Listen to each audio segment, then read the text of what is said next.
Okay, guys, welcome back. Can you hear me? Yes, sir. Yeah, good. So let's begin. We are approaching close to your. Which week is this? Close to the end of your term. Which week is this? Uh, Week 10, sir. week 10. Okay. So, uh, good. So we have only a few weeks left. So let me know. Some read AI things are there, Shaurya, if you want. If you see, you can Yeah, I'll remove. remove it, sir. Yeah. So go ahead, guys, and then I'll tell you a few things uh, about the structure. If you have any question about any part of the video or any part of discussion, feel free and let me know. We'll discuss those things.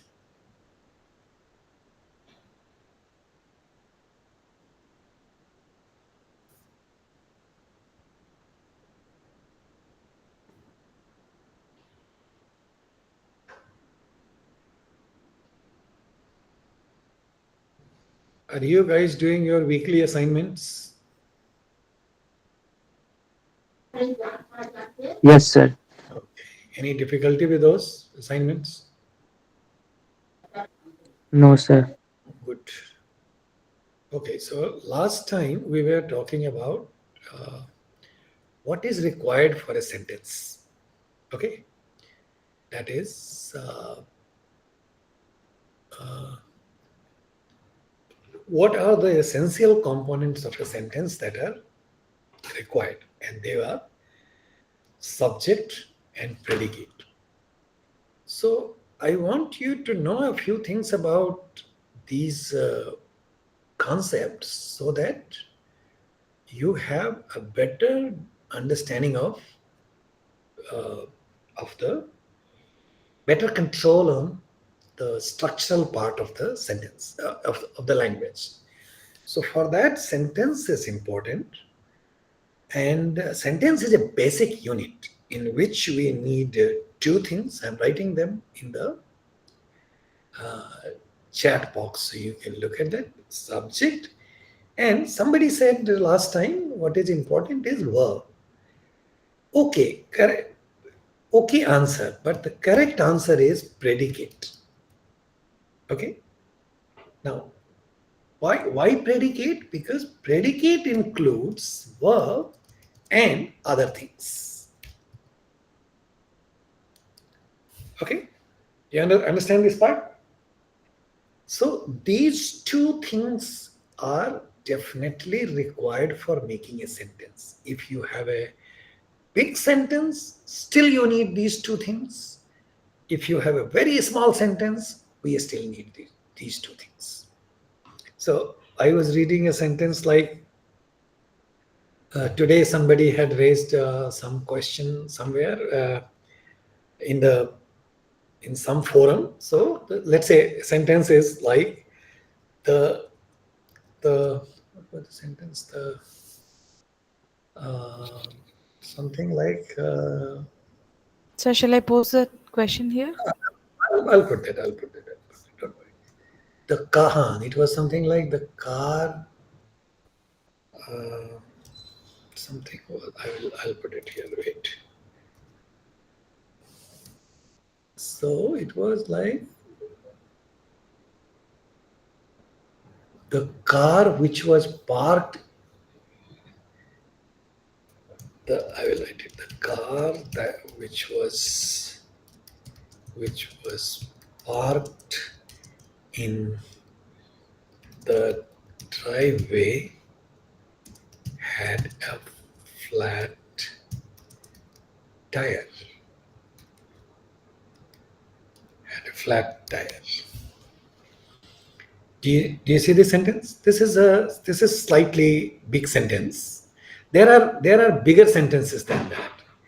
In this sentence, what is the subject? Can anybody suggest what's the subject in this sentence?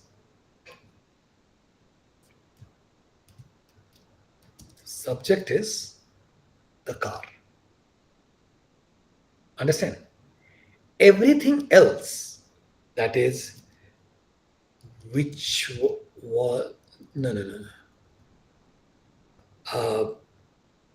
Had a flat tire is the predicate. And what you see in between, the car which was parked in the driveway. So this thing in the bracket, the car which was parked in the driveway, is a clause which is like an adjective, is modifying, is telling you something about the car, but that's all is the subject. Now, if we have to count the subject, we can count the whole thing as the subject. And had a flat tire will be the predicate. That's how these two things put together makes a sentence.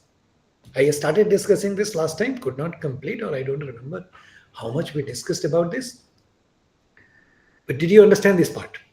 The essential components of a sentence, that is two parts, a subject and a predicate. Understand this part? All sentences in English, because we are particularly talking about English, so let us stick to English, but it is true for all languages of the world.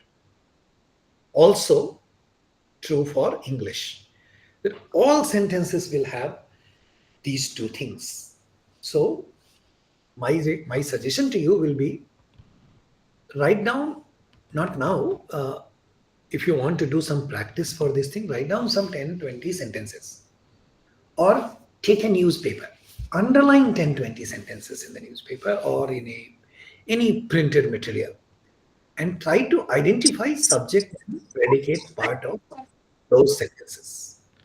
That will be helpful for you in getting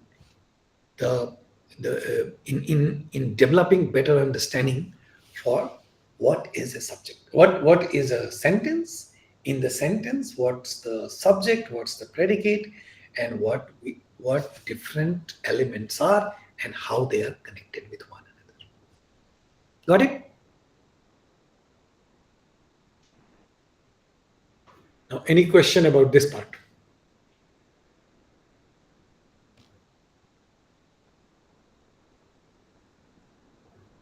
Nothing, guys? No questions?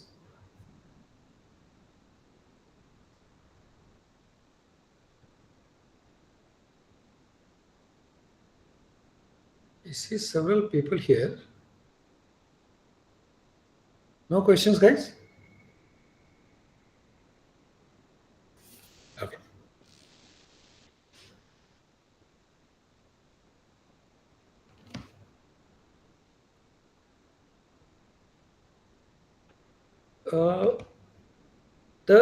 So what I am saying is,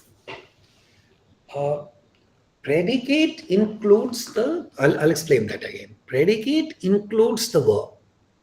So you see, you may have heard about subject and verb. True, these are the two parts of the sentence, but verb is only one part of predicate. I'm giving you this example to see the car which was parked in the driveway had a flat tire. Had a flat tire, the complete chunk is predicate, not just had.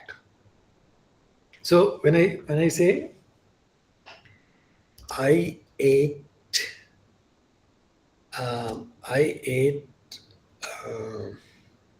several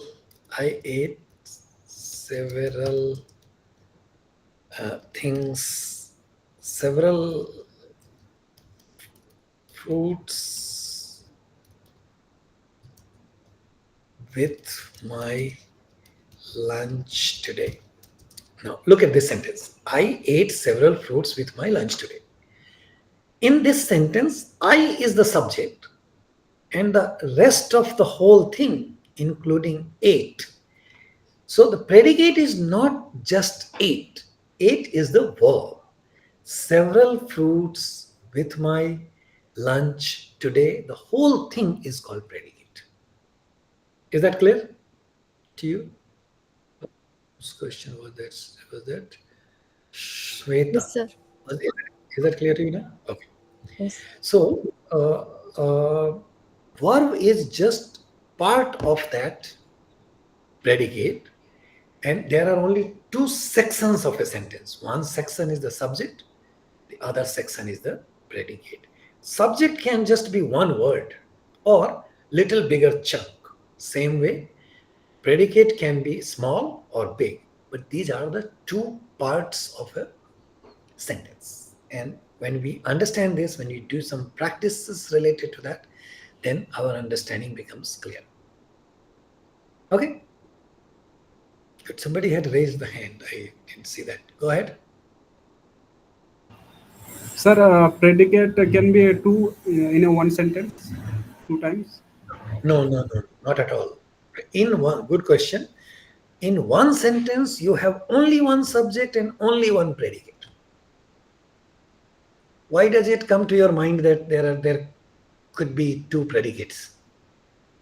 Because maybe separate like object and something, so that's why. Think about an example and give me an example. Give me an example. Or write an example here.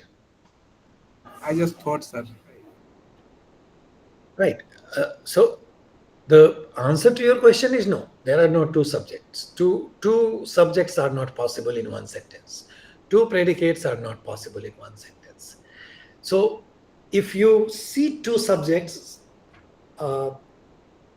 then that requires different kinds of explanation. So for example, look at the sentence before, the car which was parked in the driveway. Which was parked, this is one verb, and had a flat tire, had is another verb. So there seems like there are two verbs in this sentence. So are there two predicates? The answer is no. There are no two predicates in this sentence.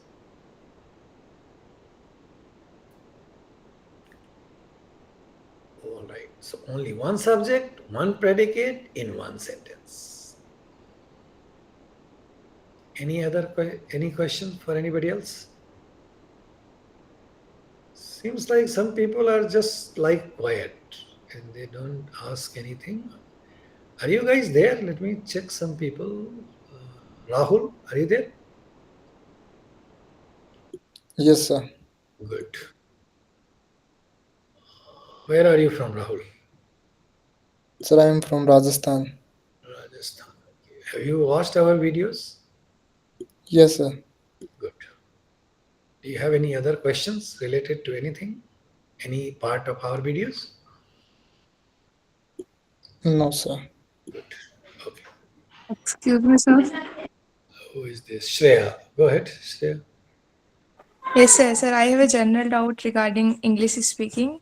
Sir, Okay. actually, I am not very fluent in speaking English. Like my vocabulary is not that much rich. But when I watched the lectures, the professor even said that your English should be simple, not like so complex word.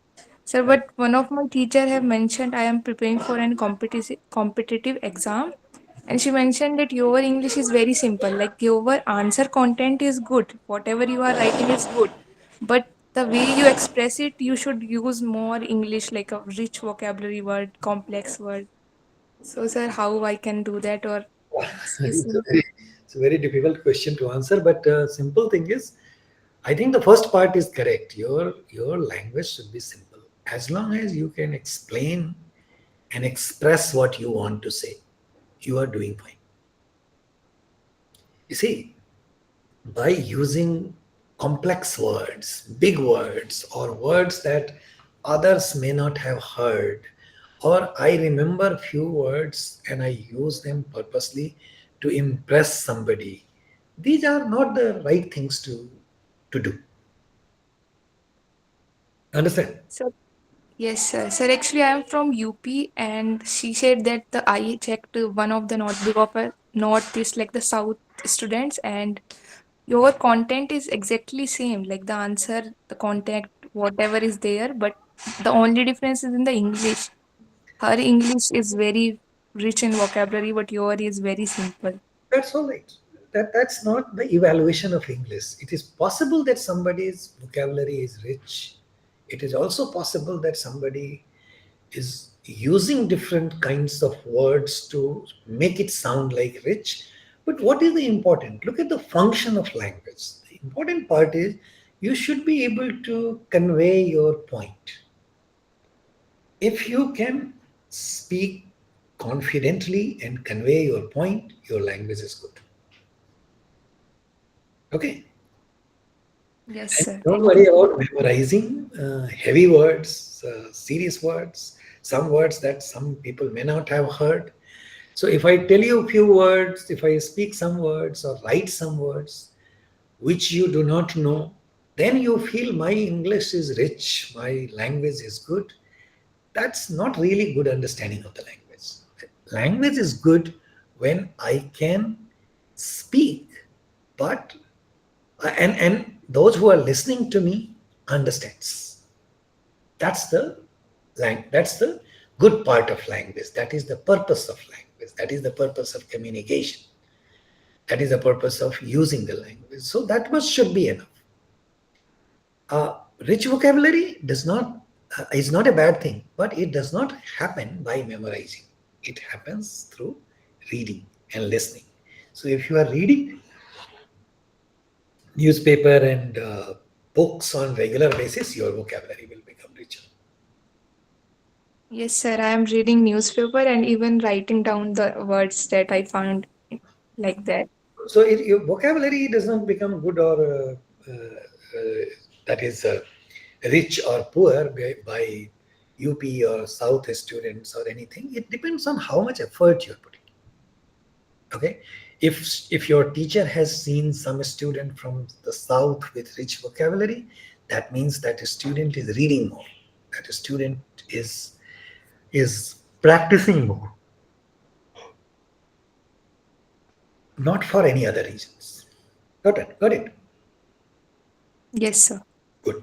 I'm glad you asked this question. These kinds of things are useful to other people also who are listening to this or who are going to listen to this at a later stage.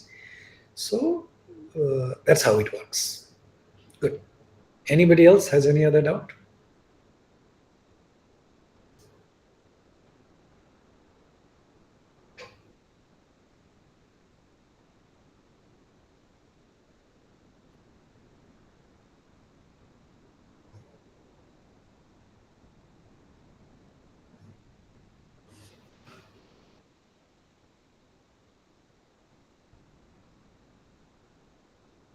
Kishan, are you around?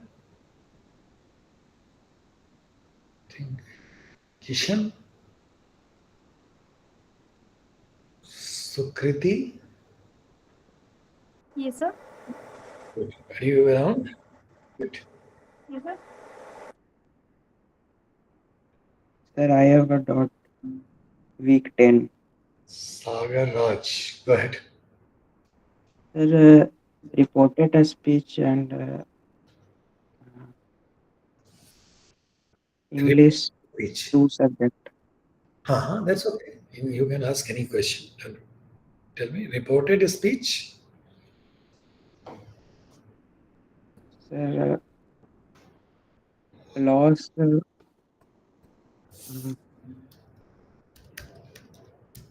losses reported uh, reporting clause. Reported a speech and reporting clause. Yes, sir. You want to know that, Yes, sir. right? See, reported speech means when we are talking about someone else, right? What's your name? Sagar, right? Yes, sir. So you told me something and I am talking about you to somebody else. Okay? Yes, sir. So when I tell that, that is called reported speech. Okay, sir. You understand? Yes, sir. That's the main point of reported speech. Okay, sir. Huh? And that usually becomes a different kind of clause.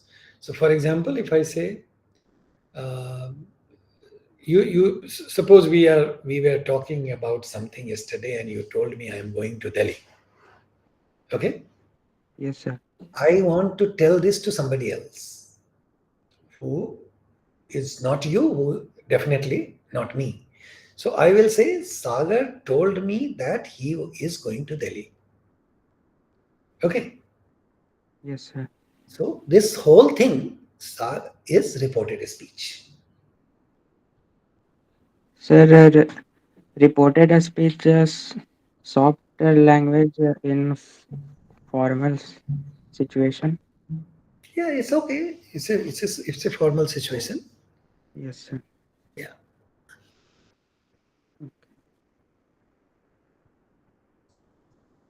Okay. Yes, sir. What's the difference between British English and Indian English? This is Varshini. Uh, British English is spoken by British people. Indian English is spoken by Indian people. That's the main difference. Yes, sir. Uh, English spoken, English is spoken differently in many places. Okay, it's one of the most widely spoken languages of the world. So naturally, what happens is, uh, uh, in India itself, we see several types of English. All of them together. For example, in Tamil Nadu, people speak differently. In Punjab, people speak differently. Bengal, people speak English differently. But we put all of them under one umbrella called Indian English. Same way, English spoken in Britain is British English.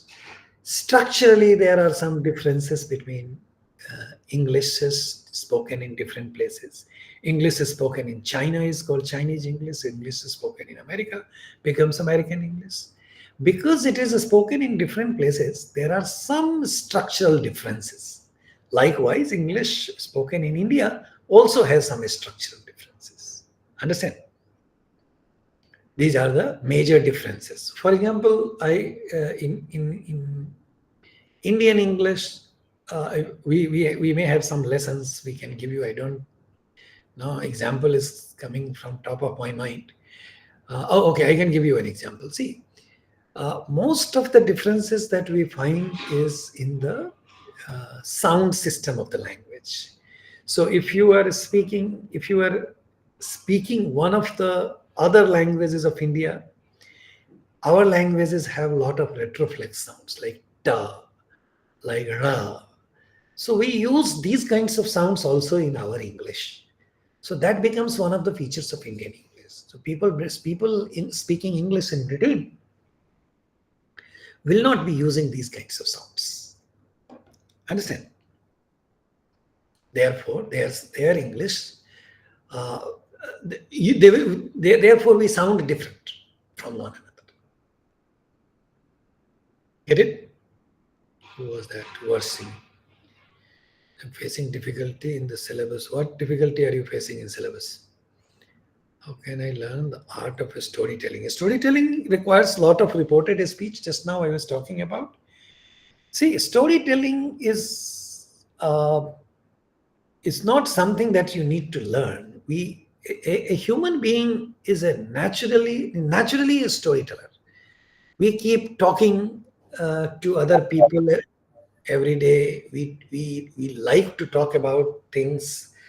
So and that is what becomes a story.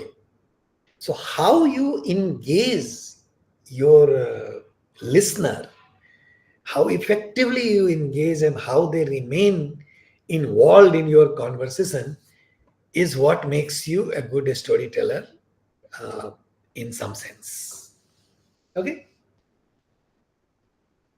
can you hear me, Varshini? Do you understand?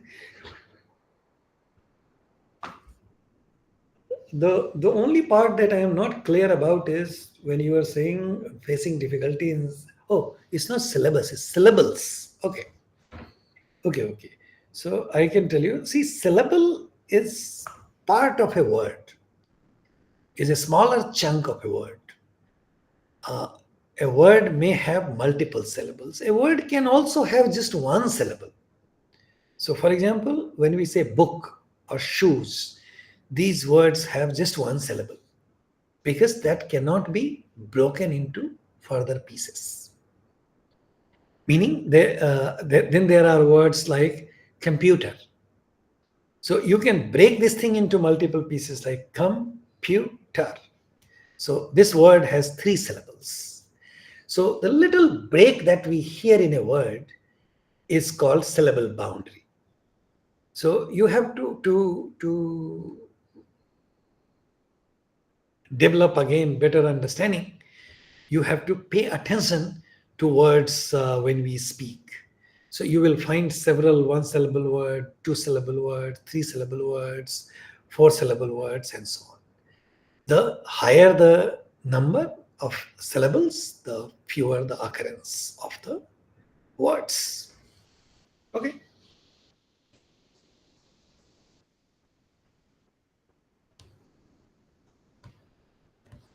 Hope this is clear to you, Varshini.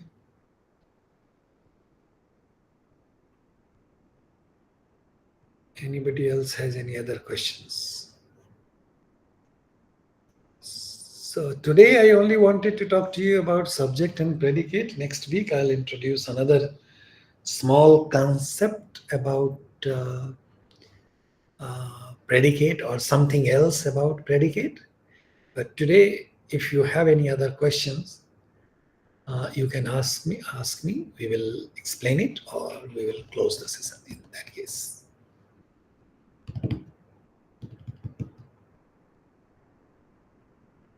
No more questions, guys?